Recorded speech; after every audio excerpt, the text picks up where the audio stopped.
So, hello, Justine. Hi. Hi. So, today, everyone, I'm here with Justine Dawson. And Justine is an old mentor and friend and confidant in many ways, Mhm. who's also got me out of a lot of trouble in the past. Adventures. We're adventures for sure. Yeah. Yes, and you are a coach and absolute expert in the realm of mindfulness and the erotic. Mm. And I know that you support a lot of people in really getting out of those binds of shame and fear and guilt and judgment, and everything that can come up with this tricky territory of the erotic. Yeah, and It's what I love. yeah. Yes, exactly. And I'm so thrilled for everyone to be meeting you today. And I know that my students will just, be thrilled and get so much out of this conversation because I think of you as one of the masters of the erotic, and really you understand how that life force energy moves so well. And you're so able to explain it in ways that are easy for people to understand. Mm.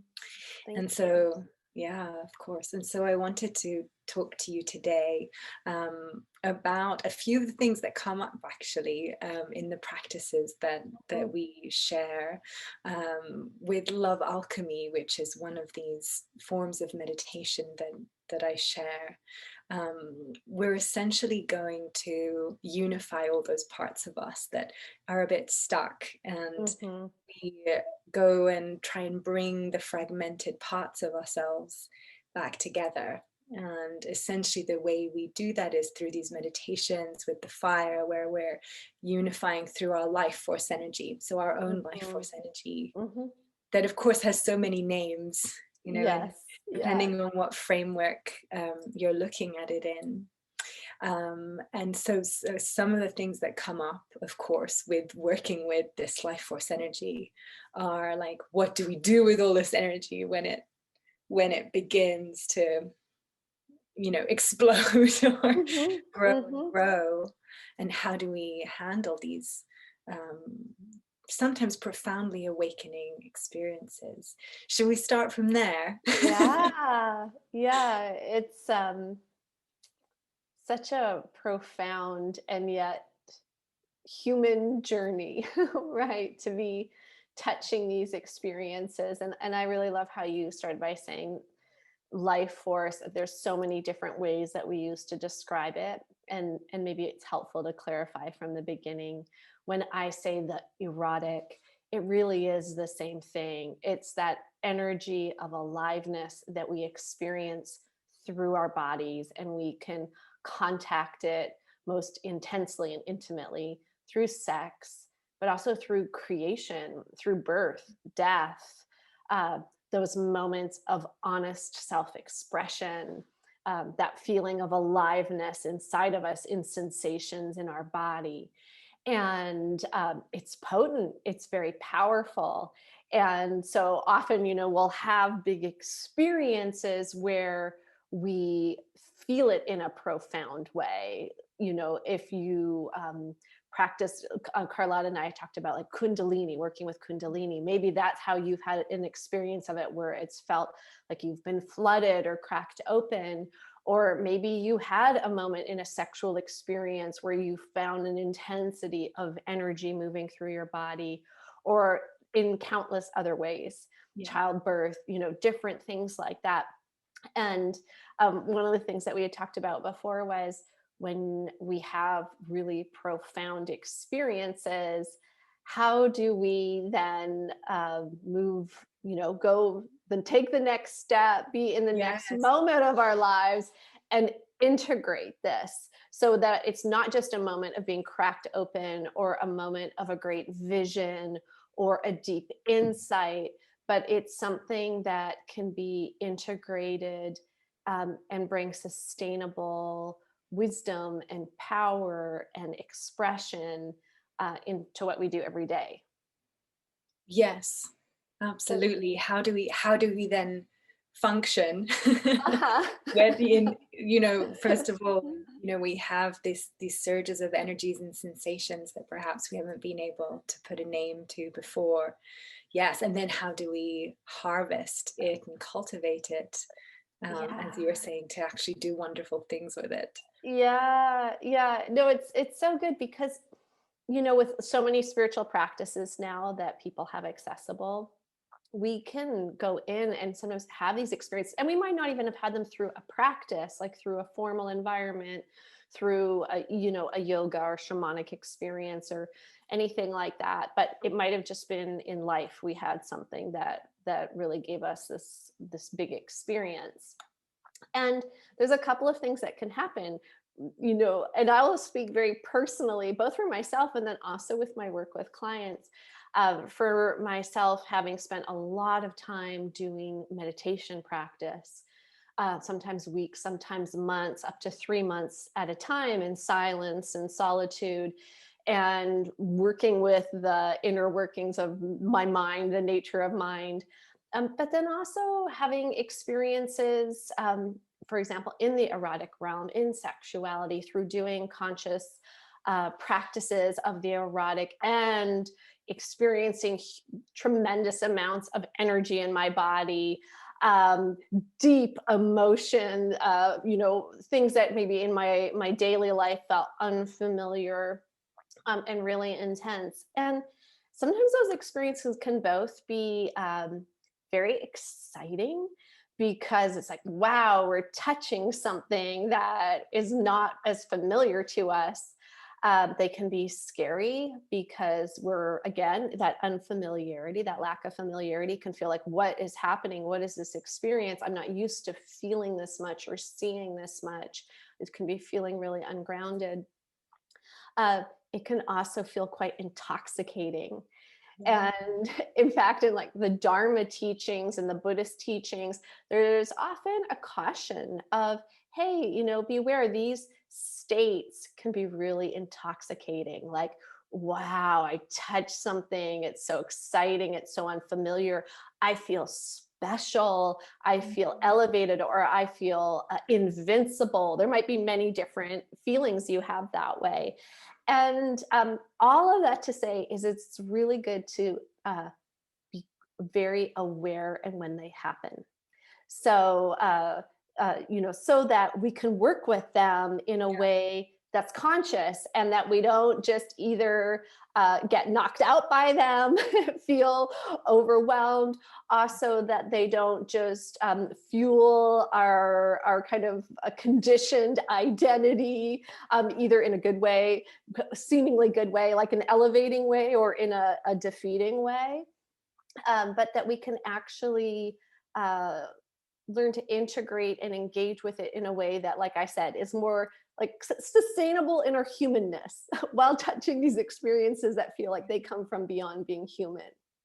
Yes, absolutely. And I can really relate, as you know, to your history, and that the way that I've also just gone from these very aesthetic sort of places, very deep spiritual places, to then exploring spirituality and sexuality together, and finding that it was too easy to disconnect for me in so many ways when I was going deep into those ascending realms. And so therefore just that appreciation of coming back to a balanced, sort of not in one extreme or the other, I suppose, a balanced place, where Yeah, I'm still connected and still yeah. feeling my body within the meditation. um, but what you were expressing to me sounded so much like something that in my language I would call being in the feminine, I Uh-huh. suppose, and just feeling like so much like lost in the feminine, and in this sort of realm of the senses, and the the sensation and the unknown in a way. Yeah, And there's a place for not being scared of that, not being afraid of that magic and some of that chaos and some of that, um, yeah, depth, let's say, and openness. But there's also a place for that masculine essence to come in, this is just in my Right. language, I suppose, Yeah. the Yeah. masculine just sort of keeping us Some structure, some grounded, tether, some structured, and yeah, grounding. Yeah. Yeah. And it's so interesting because it can, talking in the masculine and feminine, it can happen in different ways, right? Like when I used to sit in my long meditation retreats, and let's say, like, for instance, my own circumstance, I would go away and I'd be in this beautiful silence and solitude of my practice. And it would be so pristine. I could access these different mind states. Maybe some people have had that with, a yoga or visionary experiences or meditations.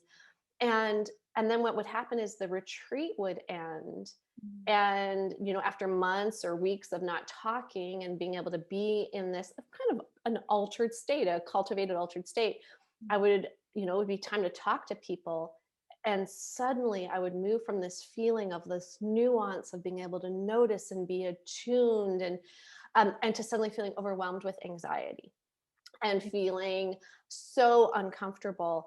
And at first, I interpreted that as, oh, this is bad. Like, mm, therefore, going into this world of connection and talking and having to navigate traffic in the grocery store, this was somehow less than yeah, my beautiful, pristine spiritual experience. so so that would be one, right? Is that feeling of, oh, I don't want to go into the mundaneness of life. And not only do I not want to go into it, I judge it as less because it's uncomfortable to me. yeah, And I somehow lose, like, this experience that I had, that it seems to disappear. Now, on the other side of that, it could also be there's times when people are doing a lot of spiritual practices and they're touching on profound states. This would happen occasionally in the context of long retreats, but can happen in a lot of different places. Um, and it would start to be almost like they were floating away from grounded reality. So yeah. so in touch with the devas and angels and emptiness or energy and vision, um, that it would start to feel like, oh wait, there was no ground beneath them. And what would be prescribed in that case, for instance, on the long retreats, would be, uh, eat some meat. This would be vegetarian Mm, retreats that are, uh, go for hard exercise every day, something to really root in the body. Get in the kitchen and be doing dishes. And right. right. So there's these common themes of get really connected to the mundane, grounded, gravity weighty things of life, that when you're in that pristine ethereal state, can seem really distasteful, scary, almost like matter is so concentrated and you're in this expanded elevated place. uh, but that very thing is, how do we both touch the above, we'll call it, Mhm. and actually, when I think of that, I there's so many ways to think of the masculine and feminine, so it's almost Right. like it could be hard to get into that. But let's talk about that as that sort of like up, expanded, elevated, and then the kind of like messy, um, human, day to day, down, mundane of life. Yeah. And we can have these really profound experiences, certainly for me. And I start to think, well, maybe I want to be a nun. Maybe I just want Mhm. to actually arrange my Yeah. circumstances so I could stay here forever. Maybe I want to go and like be, everybody has their own version, whatever Totally. And yours I is. felt that before as well too. Okay, Yeah, right. absolutely. I'm going to be a Kundalini yogi Yeah, forever. I'll just I'm gonna, block every yeah, yeah, I'm going to live in my beautiful ashram. exactly. Of course, if you've ever been to an ashram or spiritual community, you quickly find out you can't escape anything anywhere because there's Exactly. humans everywhere you go, including Exactly. yourself. It's still hard work. Yeah. Yeah. So, Yeah. so there you go. So then we're confronted with this experience of, um, here I am in life, and I can access some beautiful states, and I can touch into a sense of maybe broader, deeper sense of who I am as a being. And then how do I actually do that on earth with other people, with myself in everyday life? Mhm. And this is really, actually, in some ways, what I would say is like a feminine path of integration, Yes. right? Inclusion. Yeah. Inclusion. And that, when I also talk about the erotic, is how do we touch and open to that energy and have it move through us? And then how do we do it in connection? Mhm. How do we do it being deeply rooted in our bodies? In fact, like we know in the erotic, if you're having these profound energetic experiences and you're not actually in your body, often it ends up feeling like trauma, that there's a split. I mean, and actually it's kind of the definition of trauma is a disconnection or a disintegration, like literally in your brain, where like the different sides of your brain or your brain and your body are not working together. And so it's like, okay, how do you actually fully consciously be in your body in experience right here and right now? And that is the some of the most profound experiences of the erotic is when we can do that. And how do we get to that place? Let's say, we're just feeling all this energy, and like how do we slow down enough, or what is it that? Yeah. So there's a few things there that I found over time really help. One of them is having daily practices, and not just daily practices of generating the energy or of being in kind of these altered states of consciousness, but you want to integrate. So you want to have both in your daily practices. So daily practices can be building energy, whatever that is for you, whether it's you're doing it through visualizations or shamanic practices, or you're doing it through erotic practices, which build energy. Yeah. And so then that's where it's like, oh, you feel more electricity, more buzz, literally more vitality inside of you. You feel this expansiveness. And then do you have a practice which helps digest it, which is move it through your body? So that would be something like a physical yoga practice. Um, Qigong could be walking in nature. It could even be something like salt baths, but something that really includes and involves your mind being embodied and feeling your physical body, moving your physical body, being in your physicality. And so that that energy that you're generating has an opportunity to move through the whole body and not just either be in your mind or be in one aspect of self. Okay. And then there's a third. So there's actually three that you want to do. And that's that when we do these practices, either they can elevate us above, or they can, fill us up with so much energy. Uh, but if we are actually, and if they push us out of, in some ways, like being conscious, we might just not even feel connected to any problem. We might feel above it, which actually can be part of the allure of doing some of these Yeah. practices, is like, I don't have any problems anymore. I just stay here because I feel free of my human problems. Then you start coming back into the body and you become very aware of your human problems. And Yeah. and in fact, you go high, you have a profound experience, and ultimately you're going to go as high as you go, as low as you're going to come down, which is part of where people can be hesitant, because it's like, wow, I went this high, I can kind of sense if I went down there what might happen. Yeah. Consciously or unconsciously we sense that, right? So that would be, I'd be in these beautiful meditative states and I'd look out like, oh, it's time to leave the meditation hall. I'm going to have to face that. And I'm not only going to have to face this human interaction, which has always been intimidating for me, I'm going to do it with this increased kind of sensitivity and attunement to have to feel it all. Yes. So So this is kind of like expanding, where we're sort of practicing expanding the range of what we're able to feel. yeah, Anyway, yeah. yeah. So then the third practice we want to take on is consciously turning towards what comes up as we descend. So you're generating energy, you're doing those practices, you're moving it through your body. And then how do you consciously engage rather than going, oh my God, I never want to leave the meditation hall. I never want to leave my yoga mat, or I never want to leave my, shamanic space. It's, oh, now that I've generated this energy, in some ways it's like, well, what's the point in having it? It's like, it's there to actually facilitate something. Yeah. So then, oh, it stirs up my shame, my fear, old childhood patterns. So we all have them. Relational issues.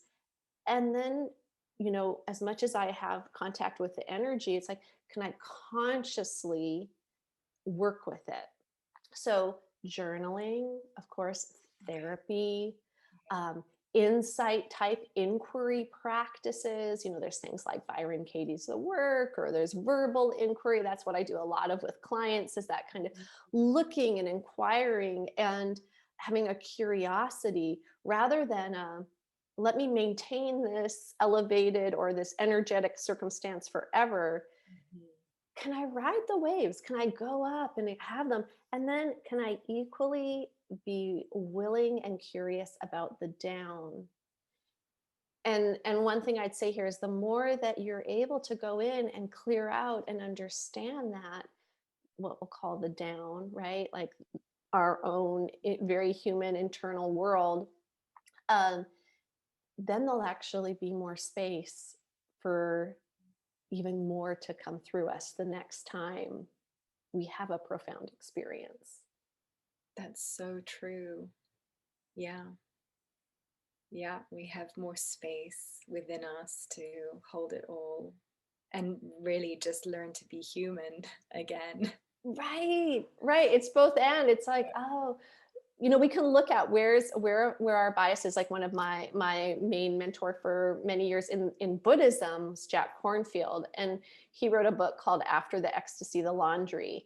And it's such a great title because it was about coming back from being a monk and Thailand and living in the forest in robes, and then coming back to America and like, what, I need a bank account and I need to do my laundry and all these kind of things, and then realizing, oh, that's where I actually got to see the fruits of my practice. Yes.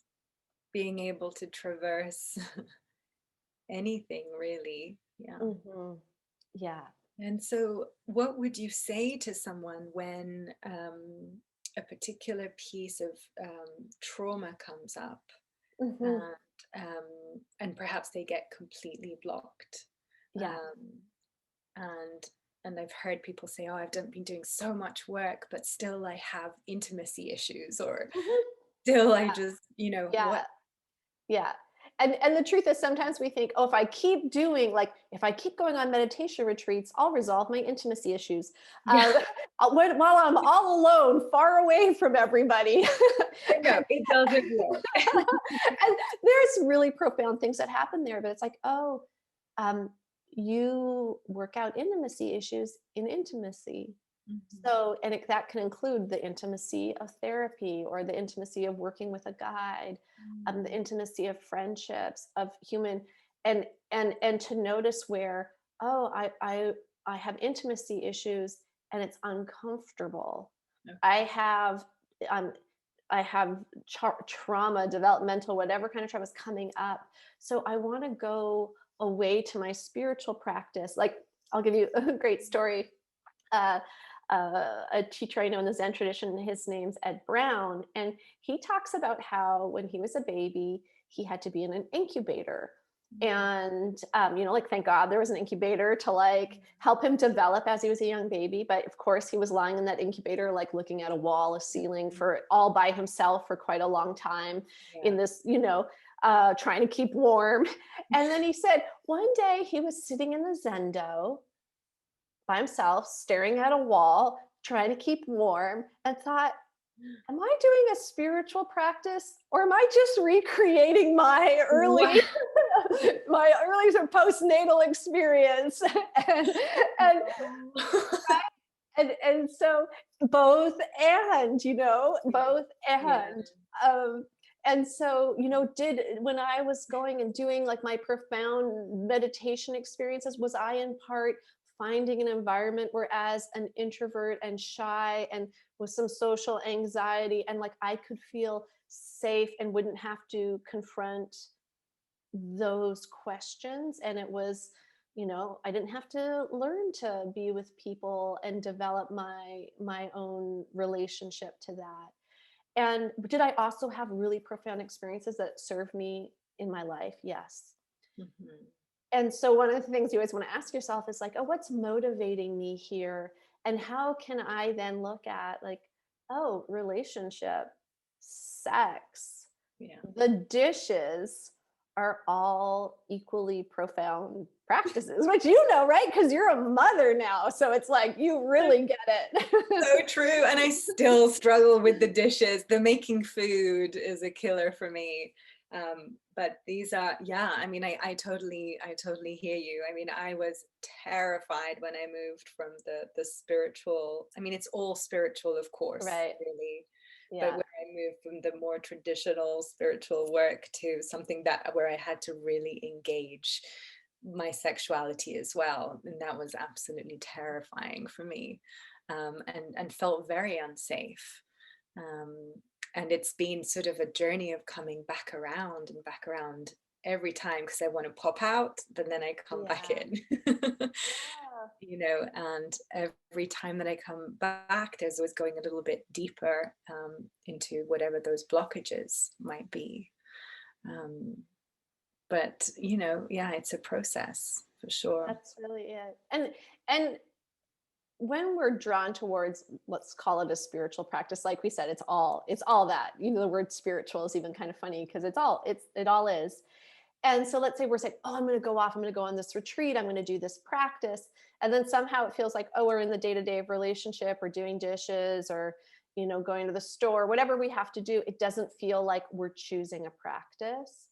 And Yeah. so another piece here, especially for people who are maybe newer to this experience, is seeing it all and choosing to engage it all as practice.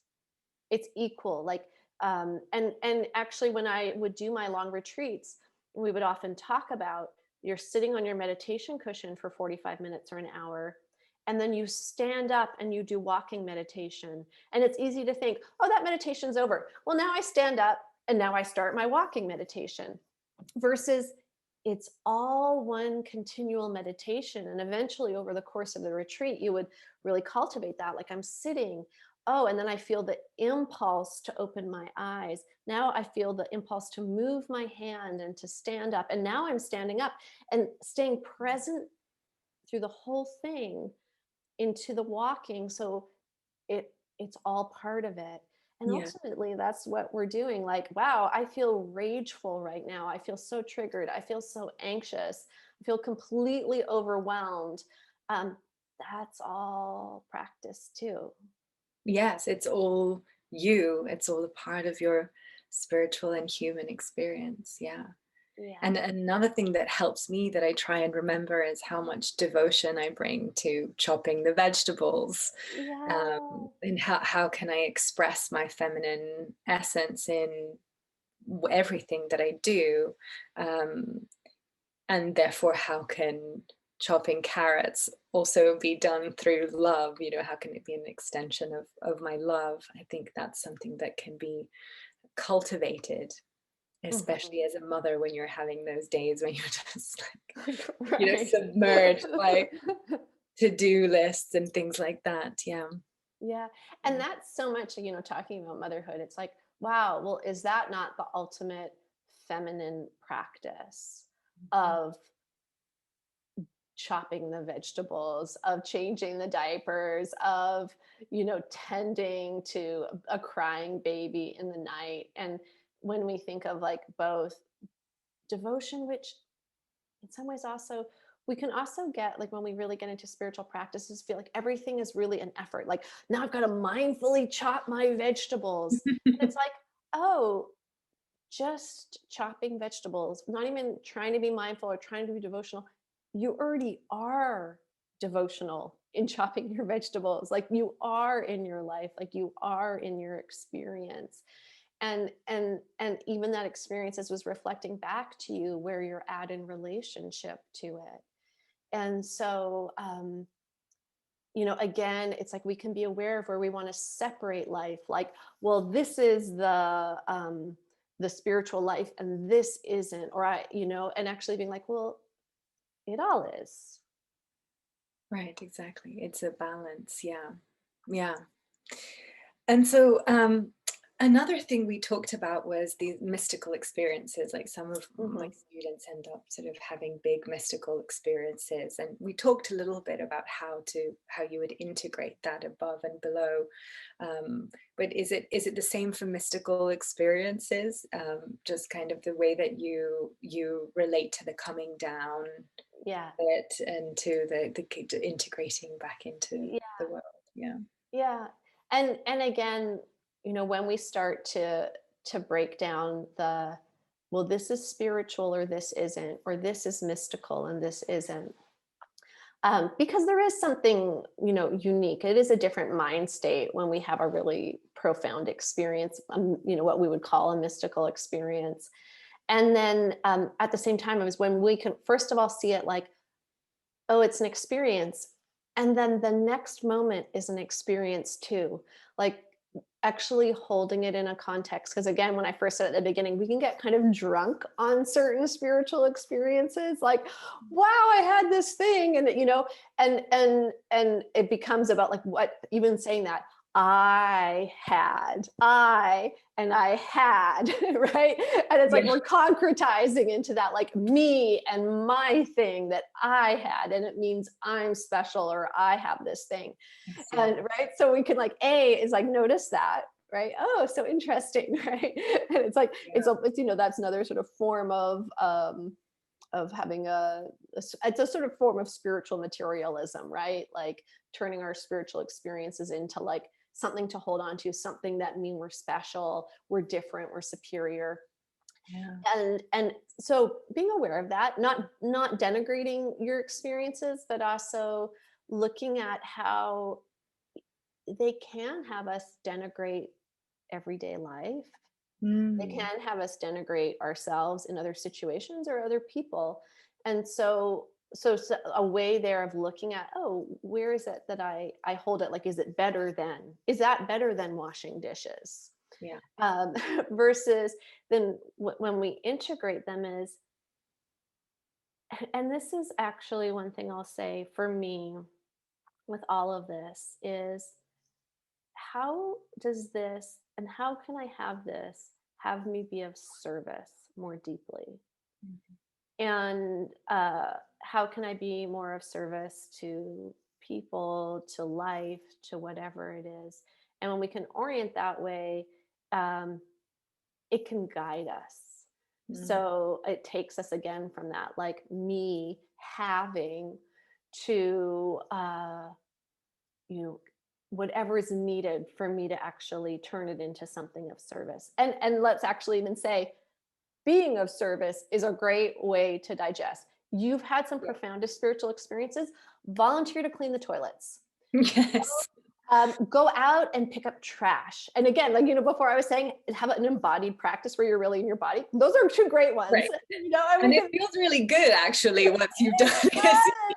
Doing dishes is a great one. So, Yeah. and it's also like it's that humble as pretty much as on the earth, like cleaning a toilet is almost as on the earth as you can be. And so things like that if we're saying like those mystical experiences occur in the up, bring us down. And there's something really natural that just happens there in that like coming back, and we all know by this point that the body has its own wisdom, the somatic experience has its own wisdom.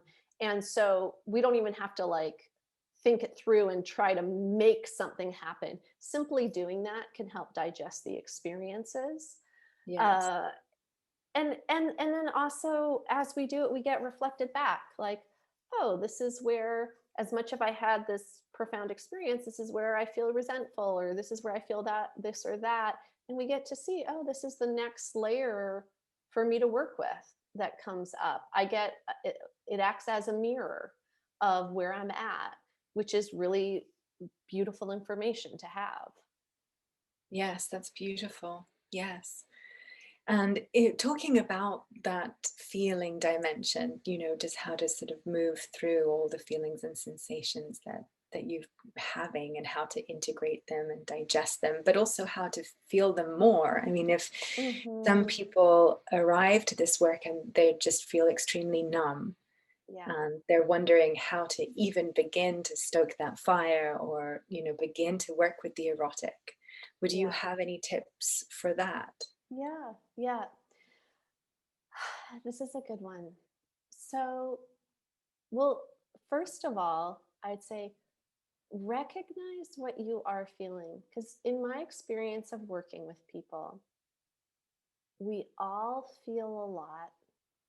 And there's a chance that either you're afraid of how much you feel. So there's that sense of, I don't feel anything because there's that fear. So getting really curious by starting by acknowledging what you do feel. And it might even be, oh, I feel like, I often say, numbness is a feeling too. A really amazing Vipassana teacher, Ruth Dennison, she's passed on now. She always used to say in her retreats, she taught to women, she would say, like, darlings, numbness is a sensation too. And she would dance around the meditation hall. And it was such a Helpful. beautiful reminder, because you think, like, there's something wrong with me. I don't feel anything. I mean, let's talk And about you in get sex how that completely. shows up, Yeah, right? I don't totally. Yeah. feel anything. And I was like, well, what does nothing feel like? What does numbness feel like? Bringing curiosity. Curiosity is one of the very first and most important ingredients. Attention. So being able to direct our mind to something, to focus in on it, become aware of it and feel it. And then curiosity about that thing. Like, well, what does numbness feel like? What is nothingness? What is a cut off feel like? Notice at the body level. So any somatic based meditation or practices, even right now we're sitting and I can bring my attention inside of my hands and I can feel there's a warmth, there's a softness where my fingers are touching the back of my hand, there's a smoothness, a light pressure. So, everybody can do that right now, in the world of the erotic. It's like, oh, can I feel my genitals right now? Oh, do they feel numb? Well, even what does that feel like? Is it cool or warm? Is it a slight vibration or is it a pulsing? Is it thick or kind of light and airy?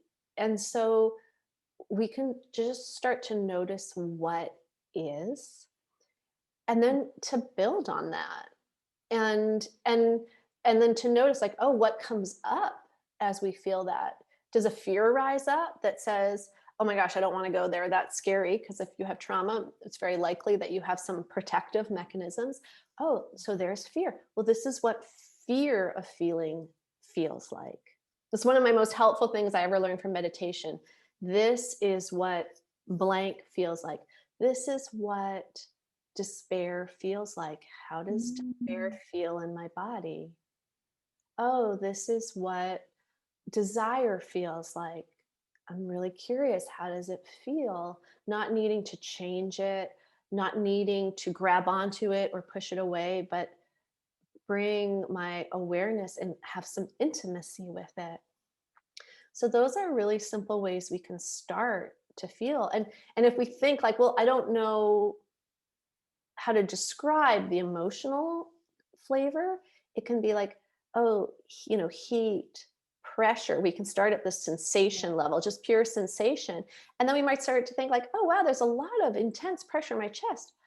Oh, wow, like I'm feeling a lot of longing. Like I didn't even realize I was feeling longing. And if you're someone who maybe isn't so much like emotionally attuned, and for sure a lot of men feel this way, but they feel sensation. And then as they tune in, it might give them the information of what emotional flavor is happening for them. So Mm.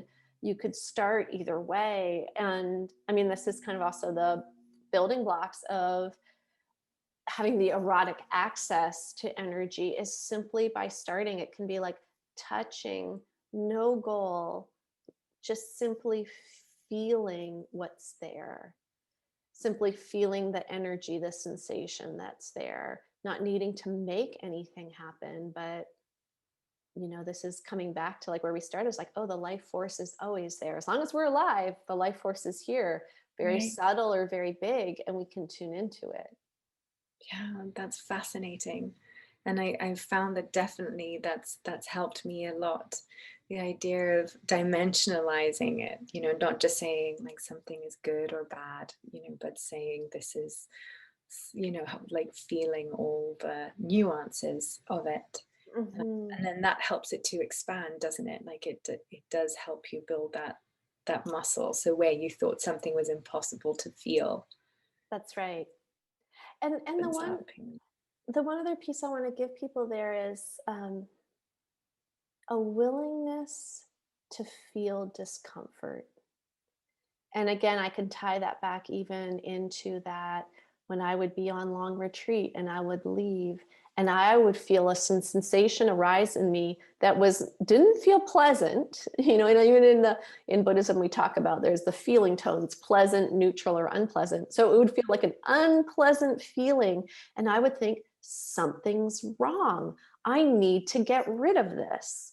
And we might have that when we come down from spiritual experiences, or if we start trying to cultivate and access more of this vitality. If we're used to thinking of ourselves as more numb, when we start to feel, it can feel uncomfortable. It can Mhm. feel like anxiety.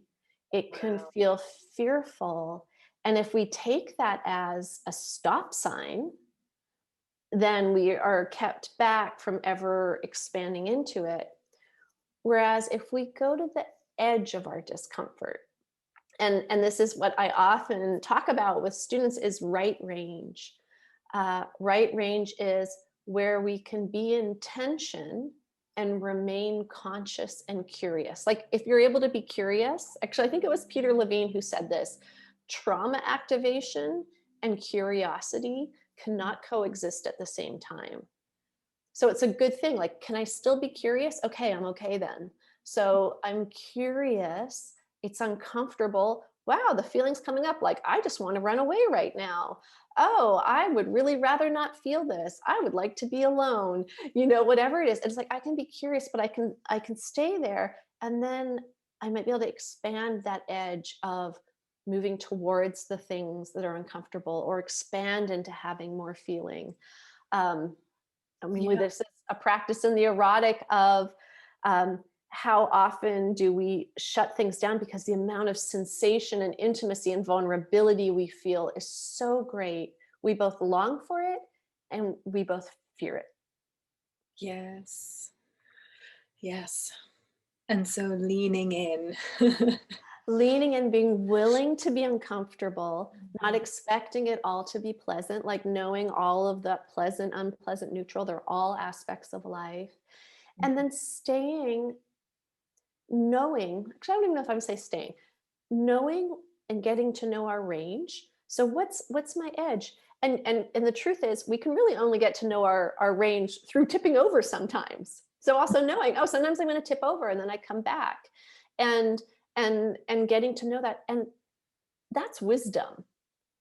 Like that is wisdom. That's lived wisdom, because we can often think like, oh, if I'm really wise, I'd be able to do all these things. If I was really empowered, I'd be able to do all these things. And it's like, oh, actually, power and wisdom is being able to stay in our bodies and conscious, integrated in our experience as we're at that edge.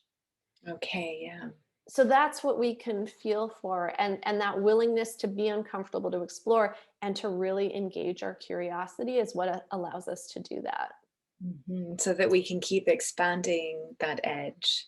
Yeah, and Yeah. integrating and integrating, not having these experiences be conditional, not having it that they become an escape, or that like they're a reenactment of our Mhm. neonatal trauma. But it's like, oh, I have an awareness, and I'm willing to go in and find out what's there. Yeah. Yes, it's very profound. It's very profound, and it sounds like containers can be very useful for this kind of thing. Very important. I know that with womb work, you know, when we're looking into that sacral area and to that shamanic landscape, sometimes it's very difficult to look into it yourself and to Mm-hmm. be honest about what you're seeing and feeling. So it can be, that's those arenas where it can be useful to have a container to work within. Absolutely. Community, connection, a guide, support. And even a container can be with yourself of, and maybe I'll quickly describe, like a container can be deciding what you want to explore, like the time, the bounds of it, like, oh, I'm going to do it for 15 minutes a day. This is how I'm going to do it. And in some ways, it's like a container you can think of as boundaries that are within our range that allow us to go to those edges without tipping over. And so, choosing a container, like a container of practice, the container, and it can include other people, like we're saying, can be so helpful. And that's definitely something in the erotic that, accessing and cultivating energy is so helpful, because a lot of people, pretty much everyone has some degree of like fear or place that they check out or get triggered when it comes to sexuality. So to be able to say, oh, I'm going to try this thing. And I always say, like, start, like, less is more to start.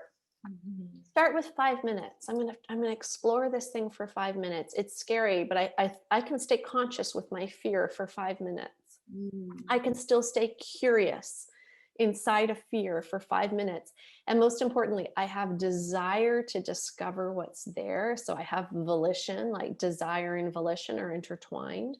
Mm. So then I can go in, just like any kind of experience. Vision quests have containers. Your Right. womb meditation has a container. Yoga practices have containers. So looking at how to use and develop those to also, they can also be helpful in the integrating. Oh, what's a container I need? I come out of this experience and then suddenly I feel all of this shame or old memories or fear or trauma rising up. Then, well, I need a container to actually turn towards that stuff and Mhm. work with it, so I don't just feel like I need to escape and run back to something else to get away from it. Yeah, and again, it can feel like a daunting thing, but actually, when we lean in and we witness, even just the witnessing with love in a safe space, that can really help these energies release. And as you Right. said, we have more energy, more life force energy running through us that we can cultivate and use for good things and serving. Yeah, that's right. That's right. They're not fueling because, let's face it. So, like, life force in a way is value neutral. You can cultivate life force and it can fuel whatever's in you. If you've got shame in you, it can fuel shame in you. If you've got pride, like, not in the positive sense, but if you've got arrogance, it can fuel arrogance. It can fuel whatever's in there, which is not always bad, because sometimes it fuels it and it highlights it, and we get to see, wow, damn, I've got to work on that. And so, it's easy to spot Yeah. it, but we cultivate energy and it also draws those things to the surface. And then again, we can get intoxicated with it. As I have a friend who says, like, oh, you can get high on your own supply. Yes, Right? So exactly. you contact these energies and then you're high on your own supply. And it's like, well, that's where it's helpful to have a container to reflect, helpful to have Yeah, other people say, hey, you sure. might want to look at that. Yeah, sorry, it Have a looks I don't want to rush. Oh, yeah, you're Just fast. checking on I'm not using my own computer, and something wasn't, my battery wasn't plugged in properly, Oh, and it okay. was like shut down. It was yeah, no, Okay. exactly. And that's actually why I really love to still cultivate the heart energy. And I find that there's a beautiful unification and integration that happens in the heart, Yeah. because then that you can sort of channel what could be that power and whatever it is, and into good things. And even as you say, even if it's like your arrogance or whatever it is, Yeah. channel it through the heart, Yeah. to find some integration there. Yeah. Yeah. And that's those practices, like those are the inquiry, That's therapy. 12-step work is brilliant for that, both for the like inflation on either side, the inflation of like shame, self-doubt. Those are common ones that come up. Mm. Doubt, it can be even doubting your own experiences that you've had, feeling not good enough. Mm. All of that can be on the downside of an experience, or like I said, like there could be arrogance or pride or like inflation on that side, like lack of awareness of impact on others. And so all of this, then we get the opportunity to clean that out, to integrate. I don't even want to say clean it out, because it's not about like sterilizing. It's like, how do we integrate those aspects of ourselves? And then more of this vision and power can come through us in a way that can really serve and be beneficial, Yes. or Yes. show us the next layer that we have to work with. Well, exactly, because there's layers. Yes. There's always layers, I suppose, since we decided to be human and be here, Yeah. that, there tend to be layers.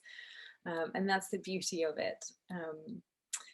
But yes, I think this is such a wonderful and important conversation. And so just to recap, when because a lot of people come to the group and like they're either having big mystical experiences, or they've had what's known as a kundalini awakening, Mhm. or they feel a lot of fire run through them because they've been meditating a lot.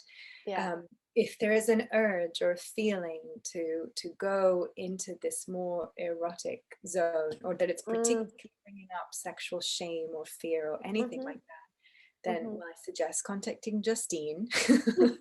um, and in more general terms, like you're suggesting just to start slow, perhaps, with Mhm. these integrative practices. Yeah, absolutely. Like it's a loop, right? So you can think of that pendulate actually. It's like, okay, um, go up and have these profound experiences, and then make sure that you're integrating them, because the truth is at some point you're going to have to.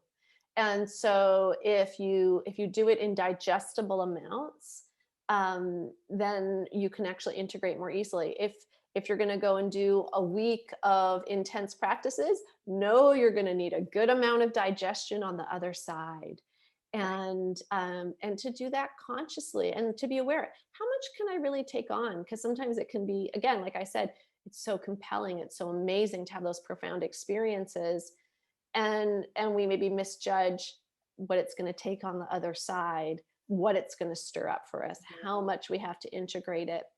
And so really knowing that, like, it really might touch some profound things. Again, like I said, that energy stirs it up.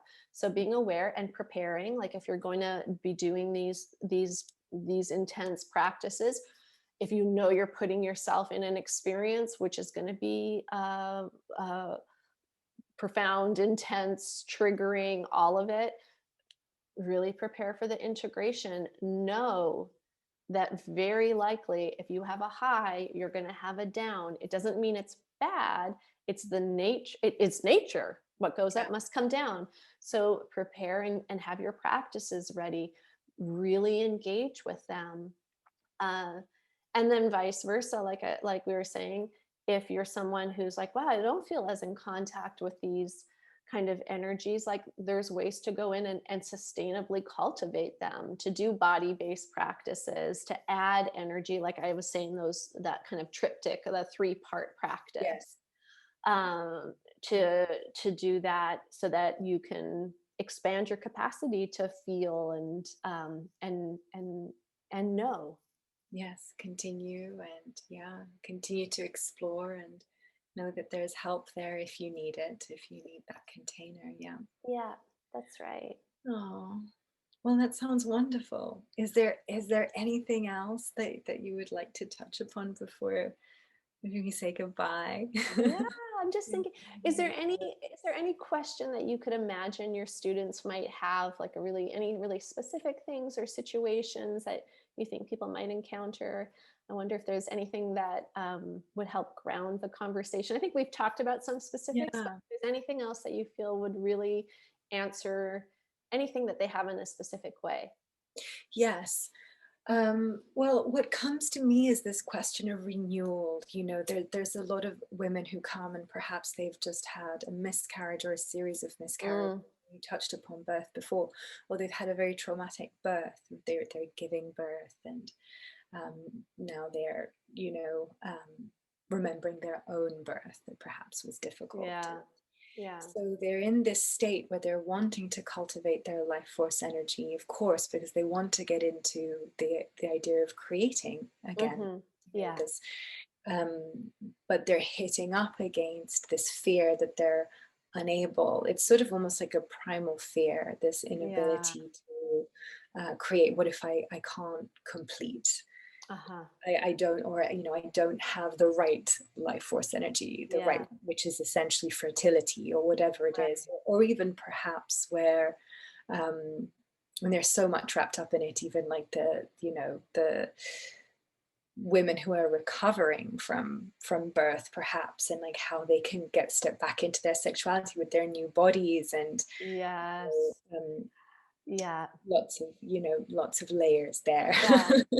There's two things that come to mind there. The first one being nourishment.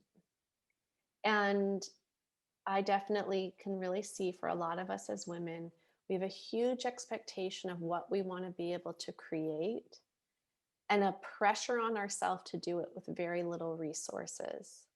Like, I should be able to create and do this thing. If we think of what it takes to grow a baby, like the resources of our body, and then we think energetically what it can take.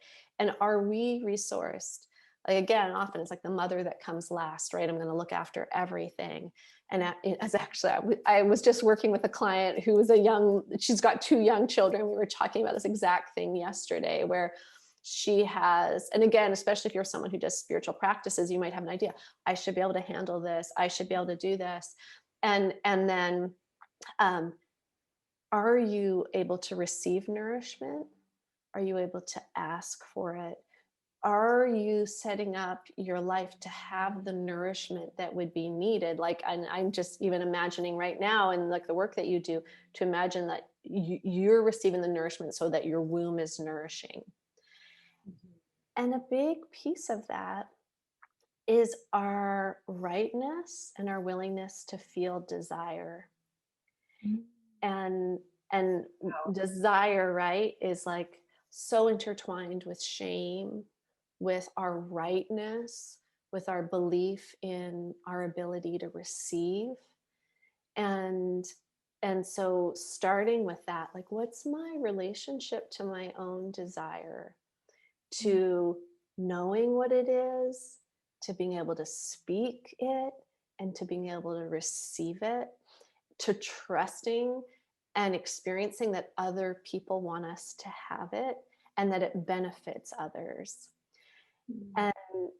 And that in nourishment is so intertwined. And I think for all women, but especially for mothers, and actually any woman wanting to create, Yeah. the foundation of it is the connection to our own desire. It's inescapable. Beautiful. It's foundational. That's so profound.